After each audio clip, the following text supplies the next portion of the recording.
আল্লাহ রাসূল সাল্লাল্লাহু আলাইহি সাল্লাম বলেন, মাজলিসু ফিকহিন খায়রুম মিন ইবাদাতি সিত্তিনা সানা। যদি কোনো ব্যক্তি একটা কোরআনের মজলিসের ভিতরে বসে, আল্লাহ তাআলা তার আমল নামায় 60 বছর নফল ইবাদত করার চাইতেও বেশি আমল তার আমল নামায় দিয়ে দেয়। সুবহানাল্লাহ। সুবহানাল্লাহটা একটু জোরে কোন।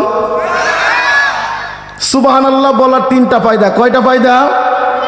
বয়ান করবেন আপনারা, আমি বয়ান করব না। সুবহানাল্লাহর ফায়দা কয়টা?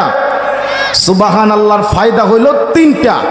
একটা হইল, যখন আমরা সুবহানাল্লাহ বলি, আল্লাহ তাআলা গর্ব করে ফেরেশতাদেরকে নিয়ে, ও ফেরেশতা দেখ, আমার বান্দা আমাকে পবিত্র বলছে। ও ফেরেশতারা তোর সাক্ষী থাক, আমার বান্দারা যে আমাকে পবিত্র বলছে, আমি আমার বান্দাকে আমিও পবিত্র করে দিলাম। সুবহানাল্লাহ। জোরে সোরে কন্যা সুবহানাল্লাহ। এটা গেল 1 নম্বর ফায়দা।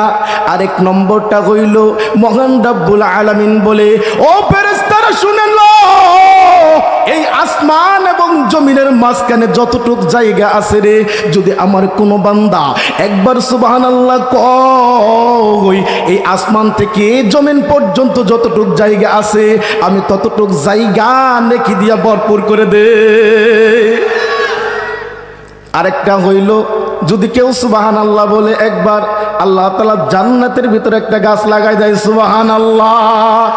এজন্য সময় সময় সুবহানাল্লাহ বলা লাগবে। বলবেন তো ইনশাআল্লাহ? বলবেন তো?